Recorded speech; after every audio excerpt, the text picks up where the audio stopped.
आप देख रहे हैं रोशन पाकिस्तान न्यूज। बिस्मिल्लाहिर्रहमानिर्रहीम। जैसा कि आपको मालूम है कि आज सुबह चंद दहशत गर्दों ने, जो कि आम थे राशन को फॉर ऑटोमेटिक के साथ, उन्होंने स्टॉक एक्सचेंज की बिल्डिंग के ऊपर हमला किया। वो पहले पार्किंग लॉट में आए और वहाँ से अंदर दाखिल होने की कोशिश की।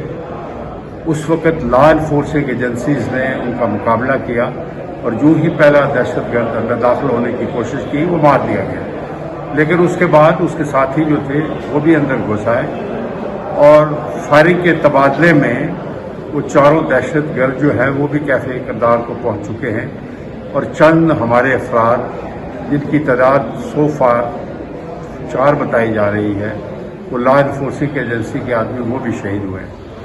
इस वक्त रेंजर्स और other law enforcing agency police ने बिल्डिंग को मुहासरे में लिया हुआ है और उसकी क्लियरेंस कर रहे हैं और इंशाअल्लाह ताला बड़ी जल्दी क्लियरेंस हो जाएगी। मैं आप सबको यकीन दिलाता हूँ कि ये जो दहशतगर्द थे, जैसे कि पहले लोगों को, उनके ठिकानों को, उनके मास्टर्स माइंड को, उनके बेसिस को लॉ एनफोर्सिंग और इंटेलिजेंस एजेंसीज ने तबाह किया है, इसी तरह इनको भी कैफे किरदार तक पहुँचाया जाया था।